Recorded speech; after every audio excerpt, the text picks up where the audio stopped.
The marketplace was loud, filled with voices, smells, and colors from every corner of the galaxy. Stalls were packed close together, selling shining stones, glowing fruit, and strange alien machines. Merchants shouted to attract customers, and guards in black armor walked slowly through the crowd, watching for trouble. Near a stall of crystal ornaments, a sudden shout cut through the noise. "Thief!" A deep voice roared.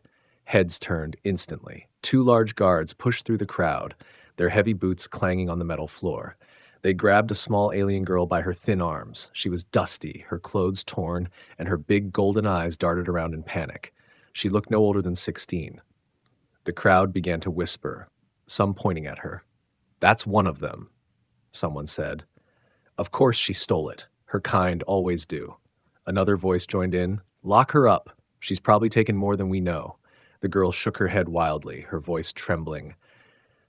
"No, I didn't take anything. Please, I didn't." But the guards tightened their grip, ignoring her. A human traveler stood a few steps away, watching. He had been passing through the market just looking for supplies, but now his eyes were fixed on the scene.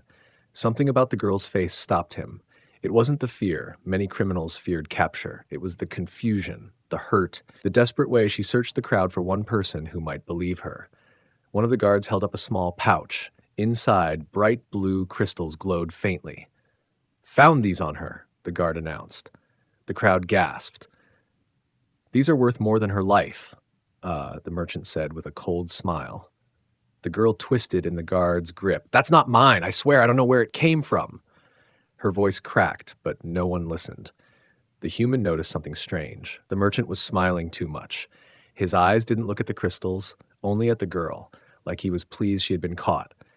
And the pouch, it didn't look worn or dusty like her clothes. "Take her to the holding cells," one guard ordered. "The council will deal with her at sunset." The crowd started cheering. Some shouted insults. A few threw small bits of trash toward her. The girl lowered her head, her small frame shaking. She wasn't fighting anymore, just accepting it, like this had happened before, and she already knew how it would end. The human's jaw tightened. He knew what was about to happen. In many alien cities, being accused was the same as being guilty, especially if you were from an unpopular race. She wouldn't live to see the next day. The guards began to pull her away.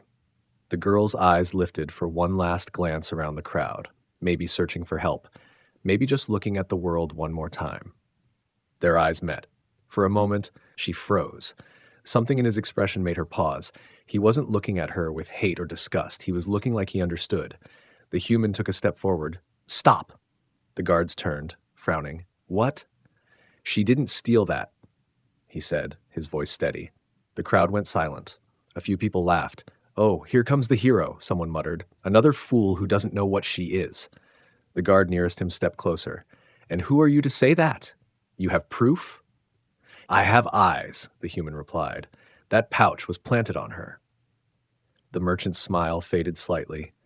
"Are you accusing me of lying, human?" he said in a sharp tone. "I'm saying the story doesn't make sense," the human said. "Look at her clothes. She's been living rough, hasn't eaten properly in days. She wouldn't just stand in the middle of the market with stolen crystals worth a fortune, unless she wanted to be caught." A murmur ran through the crowd.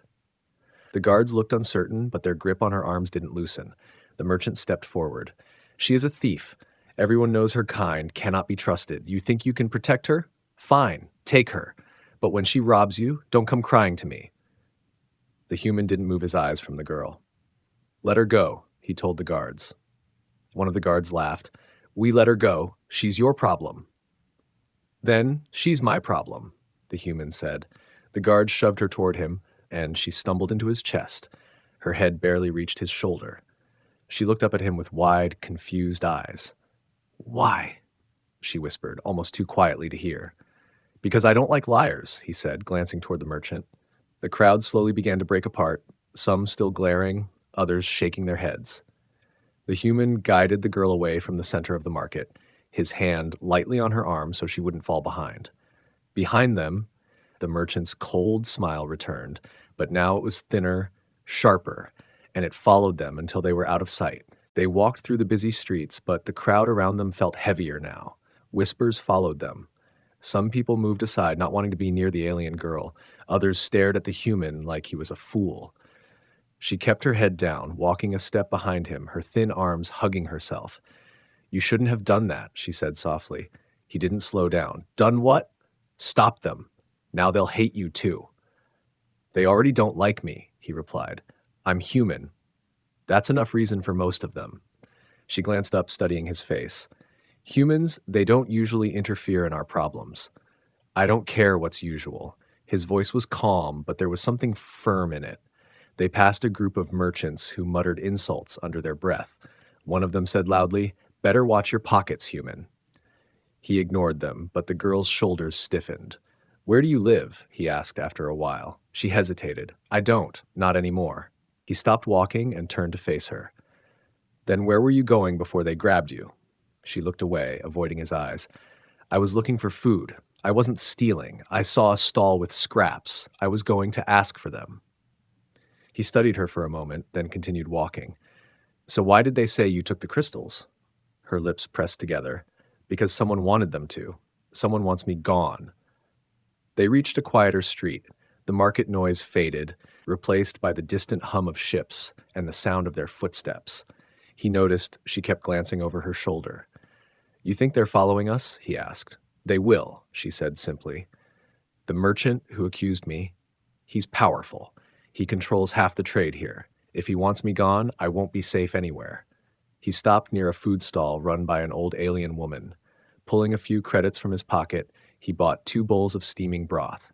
Handing one to the girl, he said, "Eat." She took it cautiously, as if expecting him to take it back. But when he didn't, she sipped the broth and then began eating quickly, almost desperately. He could see she hadn't eaten properly in days. While she ate, he kept watch.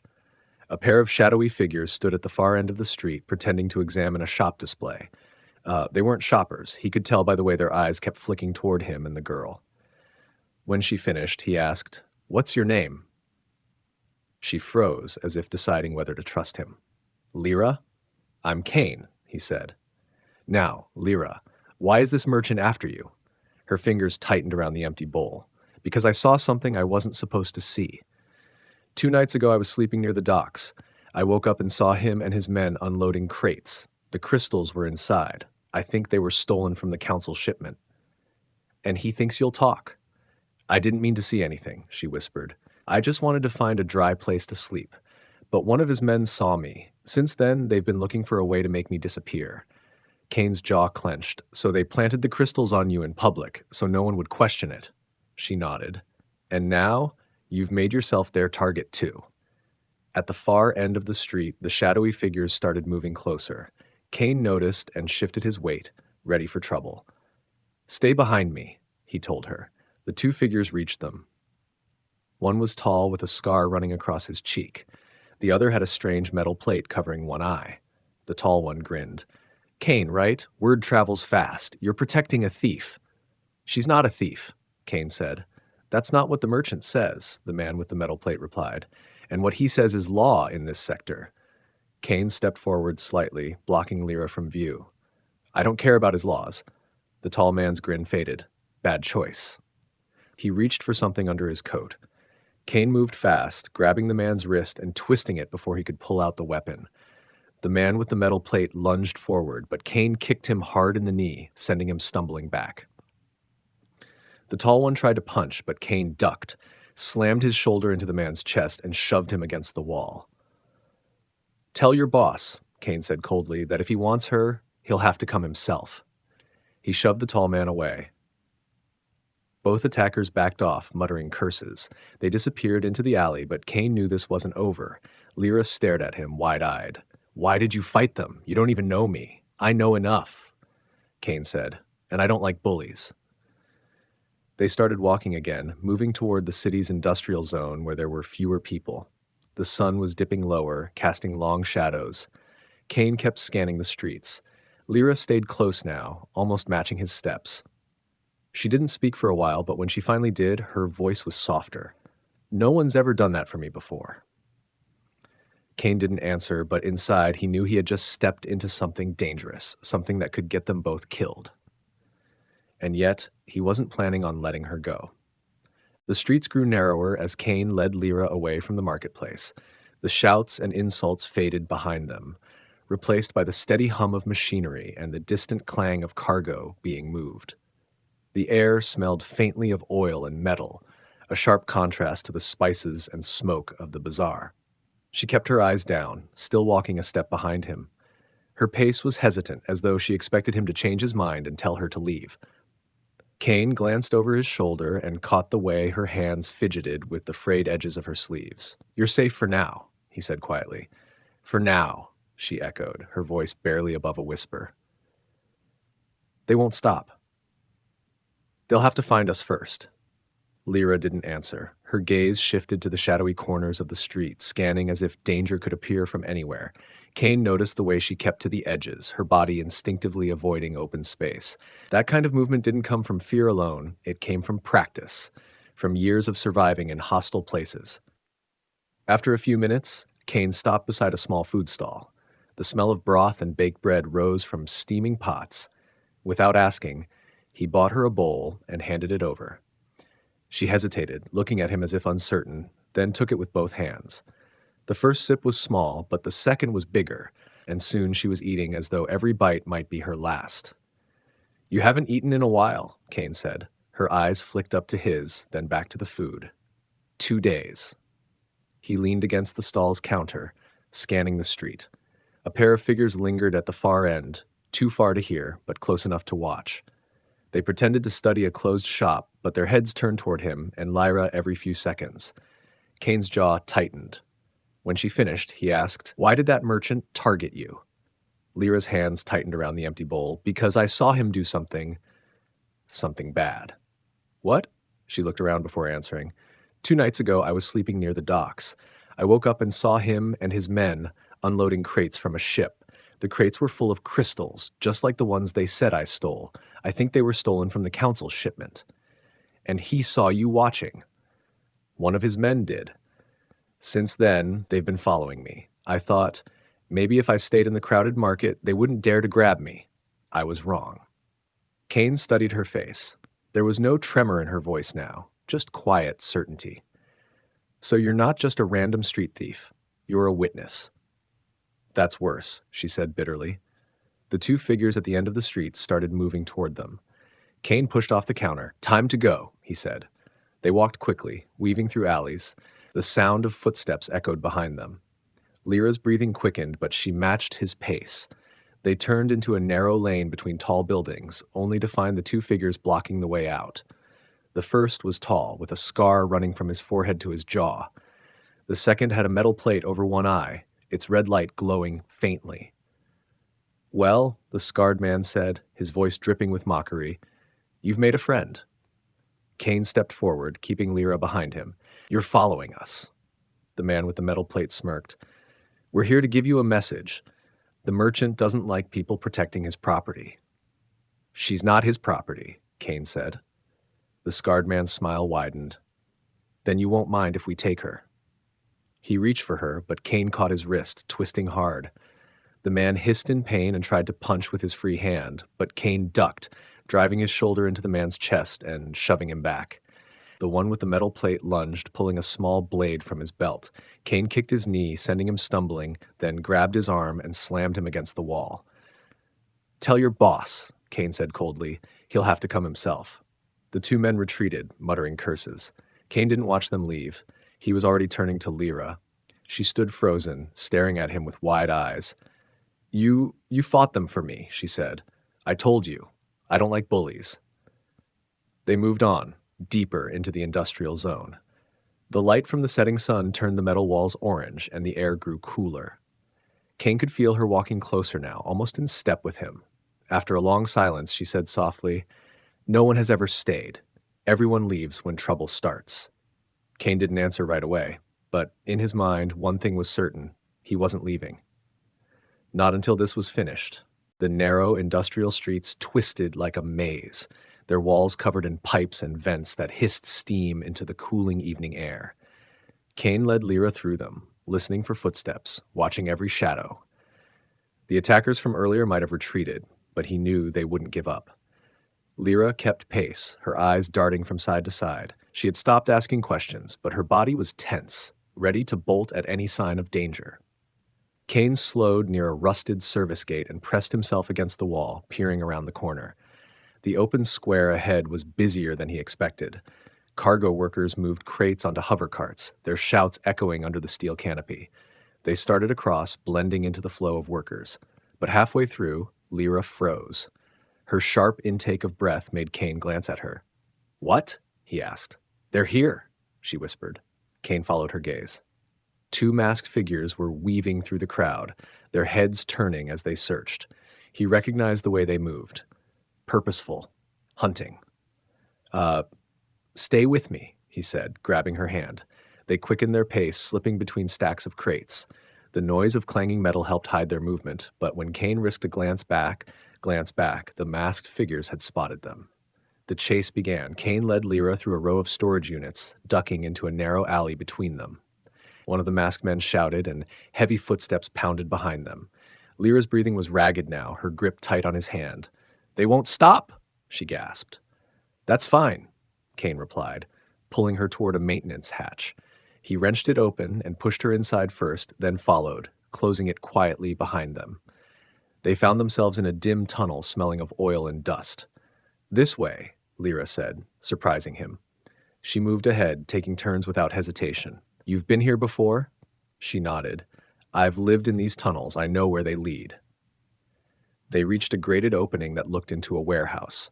From their hidden vantage, Kane could see several men unloading crates. In the center, talking to them, was the merchant who had accused Lyra in the marketplace. Lyra's voice was barely a breath. "Those are the stolen crystals. I saw him hide them here." Kane studied the scene. The merchant was speaking quickly, gesturing toward one of the crates. Two men lifted it, revealing the faint blue glow of the crystals inside. There was no doubt now. She had been telling the truth. But even as they watched, the merchant turned, his eyes scanning the shadows. Kane pulled Lyra back from the grate, heart pounding. "They can't see us," she said. "Doesn't matter," he replied. "We need to get out before someone checks these tunnels." They moved quietly, but a sudden metallic clang echoed from behind them. Kane spun just in time to see one of the masked hunters forcing his way through the maintenance hatch. "Run!" Kane ordered. They sprinted down the tunnel, boots splashing in shallow puddles. Another masked figure appeared ahead, blocking the way. Kane didn't slow. He slammed into him shoulder first, sending the man crashing into the wall. Lyra darted past, and Kane followed, their footsteps echoing like drumbeats in the confined space. When they finally emerged into the open air, they were in the far edge of the industrial district. The city's skyline loomed ahead, neon lights flickering in the growing darkness. "We can't keep running," Lyra said, panting. "They'll just find us again." "Then we stop running," Kane replied. "We take the proof, and we make them listen." Her eyes widened. "You mean, go after the crystals?" He nodded. "If we have the evidence, the council can't ignore it." Lyra hesitated, fear and hope warring in her expression. "That place is heavily guarded." Kane glanced back toward the industrial zone, where shadows moved between the buildings. "So we'll have to be smart. We'll go when they don't expect it." She swallowed hard. "You're risking your life for me." "I told you," he said with a faint, grim smile. "I don't like bullies." The sound of distant footsteps made the choice for them. They melted back into the maze of alleys, both knowing the next move would be far more dangerous than anything so far. They found shelter in an abandoned warehouse on the edge of the city, far from the main streets and the merchant's reach. The huge metal doors hung loosely on their hinges, and dust coated the floor in a thin layer. Kane checked every corner before allowing Lyra to step inside. She moved toward a broken window, peering out at the empty street. "They'll still be looking," she said. "Even here." "They won't find us tonight," Kane replied, setting down a small bag he'd carried since the market. Inside were some basic supplies, water, a small flashlight, and a blanket. He tossed the blanket to her. "Rest. You need it." She didn't take it right away. "Why are you doing this?" she asked. "Why not just walk away? You don't even know me." Kane leaned against a support beam, his expression unreadable. "Because I know enough. I saw how they treated you. I've seen it before. Good people destroyed because it's easier than admitting the truth." Her eyes softened for the first time, but she quickly looked away. My parents were traitors, she said after a moment. They were honest, but they owed money to the wrong people. When they couldn't pay, those people came for them. I was 12. She hesitated, her voice tight. I ran before they could take me too. Since then, I've been surviving any way I can. Kane listened silently. She continued, her words gaining a bitter edge. That merchant, he runs half the black market. Everyone fears him. And now that I've seen his shipment, he won't stop until I'm gone. Then we won't let him stop, Kane said. You know where he keeps the crystals? She nodded. In the warehouse we saw earlier, near the docks, but it's guarded all the time. Guards can be distracted, Kane said, his mind already forming a plan. We don't need to take everything, just enough to prove the truth to the council. Lyra frowned. The council doesn't care about people like me. They'll care if we show them he's stealing from them, Kane said firmly. She looked at him for a long moment, as if trying to decide whether to believe him. Finally, she gave a small nod. There's a tunnel under the docks. I've used it before to avoid patrols. It comes out near the back of the warehouse. That's our way in, Kane said. We go at night, back when the guards are tired and the workers are gone. They spent the next hour going over details. Lyra sketched the tunnel's path in the dust on the floor, marking turns and exits. Kane asked questions about guard shifts, lock types, and storage areas. When they finished, she leaned back against the wall. If we get caught, they won't just kill us. They'll make it slow. Then we won't get caught, Kane said, his tone leaving no room for doubt. Night settled fully outside, the dim light from the street fading into darkness. Kane moved to the door, listening for any sound beyond it. The streets were quiet. Try to sleep, he told her. We'll need our strength. She wrapped the blanket around herself and curled up in a corner. For a while, the only sound was the wind whistling through gaps in the walls. Kane sat nearby, keeping watch. But just before she drifted off, Lyra's voice broke the silence. If we pull this off, my name will be clear? Kane looked at her. It will. And the merchant will think twice before coming after you again. Her eyes closed slowly, but there was a faint trace of hope in her face, a fragile thing, but enough to hold on to. Kane stayed awake long after she slept, staring into the shadows, already planning the dangerous night ahead. The moon hung low over the city, casting silver light across the metal rooftops. Kane and Lyra moved through the quiet streets like shadows, staying close to walls and slipping into alleys whenever they heard footsteps. The air was cold, and each sound seemed louder than it should be. They reached the edge of the dockyard. Massive cargo ships sat in the water, their lights dim, with only a few workers finishing late-night shifts. Beyond them loomed the warehouse where the merchant kept the stolen crystals. This way, Lyra whispered, pointing toward a rusted grate near the edge of the pier.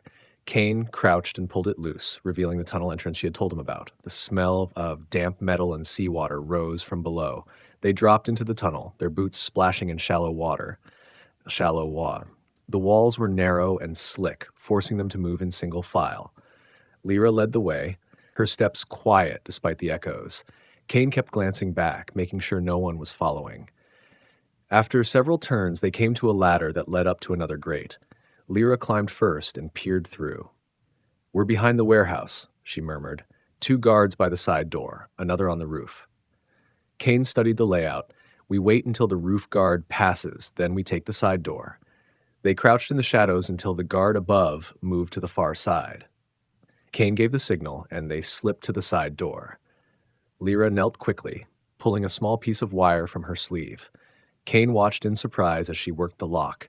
It clicked open in seconds. Inside, the warehouse smelled of dust and fuel. Stacks of crates rose around them like walls. The faint blue glow of the crystals lit one corner of the room. Kane motioned for her to stay close, and they moved silently toward it. Halfway there, voices echoed from the front of the building. Kane pulled Lyra behind a stack of crates and listened. The merchant himself was speaking, his tone sharp and impatient. Move the crystals tonight. I want them off-world before the council's inspection. A worker hesitated. That's soon. It'll draw attention. That's your problem, the merchant snapped. The sound of footsteps moved away. Kane looked at Lyra and nodded. They had to act fast. They slipped around the crates and reached the glowing stack. Kane opened one box and saw dozens of the blue crystals, each one worth a fortune. Lyra's hands trembled as she lifted a smaller pouch from the top. "This is enough," she whispered. "We can prove everything with this." But the creak of a floorboard froze them both. A guard had entered from the side, his weapon already raised. "Drop it," the guard barked. Kane stepped forward, putting himself between the guard and Lyra. "Don't do this," he said calmly. The guard smirked. "You think I care? The merchant pays well." In one swift move, Kane grabbed the nearest crate and shoved it toward the guard. It smashed into his legs, making him stumble. Lyra darted past, clutching the pouch. Kane followed, shoving the guard aside. Shouts erupted behind them. They raced back through the side door and into the tunnel. The sound of boots echoed close behind. Kane urged Lyra forward. "Keep going." They burst out into the night air and pulled the grate back into place. The dockyard was quiet again, but Kane could still hear distant voices searching. They moved quickly into the shadows, heading toward the council district. When they finally slowed, both were breathing hard. Kane looked at the pouch in her hands. "That's our proof." Lyra met his gaze. For the first time since they met, she smiled, a small, tired smile, but real. "We might actually win." Kane nodded, but his eyes stayed on the dark streets behind them. He knew the merchant wouldn't let this go without a fight. The council hall was lit by tall crystal lamps that bathed the chamber in a cold white glow. Kane and Lyra stood before the council table, the stolen pouch of blue crystals placed in the center. The council members, 3 alien elders and 1 human representative, studied the contents with unreadable faces. "This," Kane said, his voice steady, "was found in the merchant's warehouse, exactly where Lyra said it would be." These match the crystals missing from the council shipment 2 weeks ago. One of the alien elders leaned forward. "You expect us to believe you broke into the warehouse and took these without being seen?" "I expect you to believe the truth," Kane replied. "You can test them yourself. You'll find the merchant's fingerprints all over the container, and if you speak to his workers, those who aren't afraid, you'll hear the same story." The human representative examined Lyra. "You were accused of theft. Why should we believe you now?" Lyra swallowed, but she didn't look away. "Because I didn't run when I had the chance. Because if I wanted to steal from you, I wouldn't risk coming here. And because he," she nodded toward Kane, "is the only one who believed me, and he's standing here too." Before the council could reply, the heavy doors at the back burst open. The merchant stormed in, flanked by armed guards. "This is an outrage," he shouted. "They're lying. Those crystals were planted to frame me." Kane stepped forward. "Then let the council search your warehouse, right now." The merchant's eyes flickered with something, fear, quickly hidden. "I will not allow my property to be invaded without due process." The human representative turned to the elders. "If he refuses a search, that says enough." The merchant's voice rose, but the council signaled the guards in the hall to hold him back. Lyra's heart pounded as one elder finally spoke. "The council will conduct an immediate investigation. Until then, the merchant is to be held in custody." The merchant glared at Kane and Lyra as he was led away, his voice low and venomous. "This isn't over." When the chamber cleared, Lyra stood still, the tension in her body slowly draining. She turned to Kane. "We did it, didn't we?" "We started it," Kane said. "That's enough for now." By evening, news spread through the city. Some whispered that the merchant had been caught in his own trap. Others still doubted, but a few gave Lyra longer looks, not of hatred, but of curiosity. Outside the council building, the night air felt different. Lyra walked beside Kane, no longer trailing behind. "Where will you go now?" he asked. She thought for a moment. "I don't know. I've been running for so long. I don't know how to stop." Kane gave a faint smile. "Then maybe you shouldn't do it alone." She met his eyes. "You mean?" "You've got someone watching your back now," he said simply. Her steps slowed, and for the first time she allowed herself to believe it. "No one's ever said that to me before." They moved into the busy streets side by side. The city lights flickered above them, and the sounds of the marketplace echoed in the distance.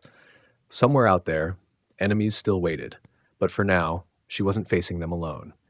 And she knew, deep down, that she wouldn't leave his side, not after what they'd been through. The crowd swallowed them, 2 figures walking together through the night, bound by something stronger than fear.